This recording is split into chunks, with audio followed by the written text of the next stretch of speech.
Kamala Harris are reacting with shock, sadness, and anger at the election results. They're asking themselves why so many Latinos, Gen Xers, men and women not only voted the way they did, but also why so many of us feel enormous relief at Trump's historic victory. But do they really not understand, or do they not want to understand? After all, over the last decade, many of us who have moved away from the left have been explaining our concerns at length.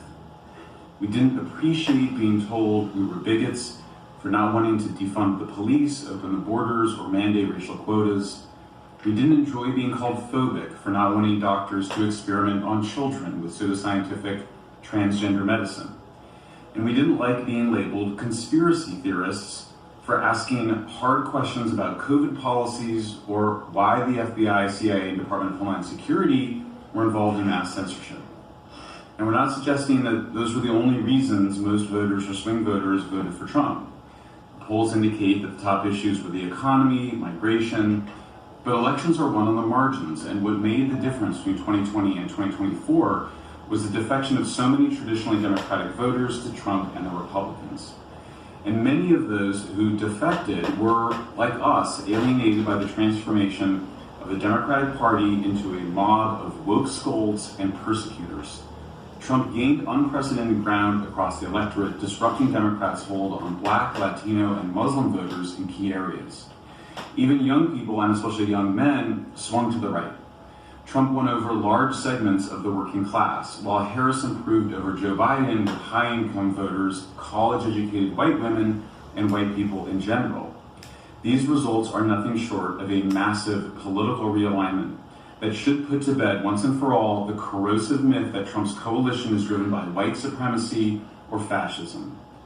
Through the democratic process, voters have resoundingly rejected elites' favorite narratives about race, class, and immigration. And so if anybody really wants to understand why so many of us, even if we have our criticisms of Trump, feel relief and vindication of his victory, they need to consider that it has more to do with the repudiation of totalitarianism than with Trump as a person or even his policies. Wokeism, or whatever you want to call it, progressivism, identity politics, radical leftism, has been rampaging through society for roughly the last decade. And those of us who have been stigmatized and ostracized by it feel like we can finally breathe again. What we're experiencing is known as catharsis, which comes from the Greek word for cleanse or purge. In Greek tragedy, the audience experiences catharsis when it feels a release of negative emotions and a sense of renewal. Many of us who have felt persecuted for our views, even in small ways, such as not feeling comfortable expressing our true feelings with friends and family, we now feel freer to speak our minds. After all, the majority is with us. Our views are normal, mainstream, common sense.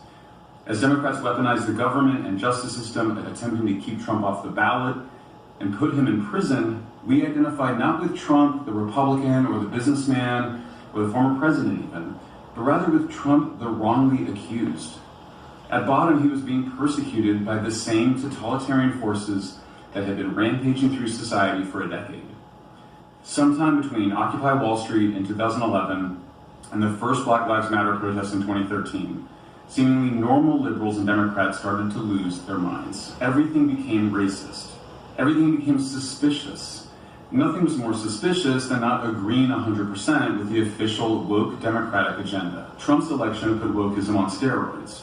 Suddenly, a word that in the past only extreme radical leftists had used to describe a Republican president, fascist, was now being used by very serious people like the New York Times columnists, establishment Democrats, and the previously sober foreign policy establishment.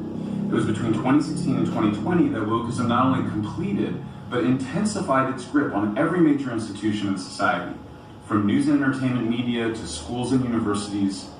These institutions encouraged and participated in the mass condemnation and cancellation of heretics, which became known as the Great Awakening, and was really a new witch hunt.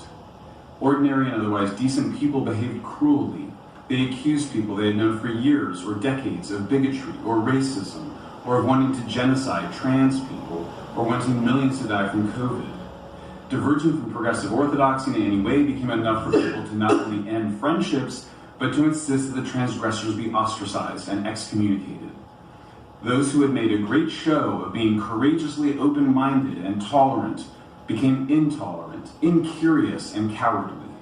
We were asked to pretend that the people carrying the pitchforks and torches to go witch hunting were in fact well-intentioned and just cared a lot more than the rest of us.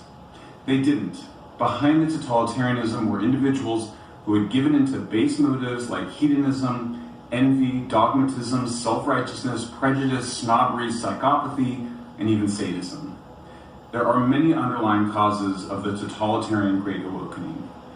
The growing distance between educated elites and working people, the rise of narcissism, psychopathy, and other cluster B personality traits like entitlement and grandiosity, the ways in which the social media dehumanizes people and normalizes behaviors that would seem psychopathic in real life, the anxiety induced by social media's fishbowl effect, where our natural fears of social disapproval are magnified to a degree we were never evolved for, the counter-populist reaction from the deep state foreign policy establishment to a populist American president and populist uprisings around the world, the list goes on.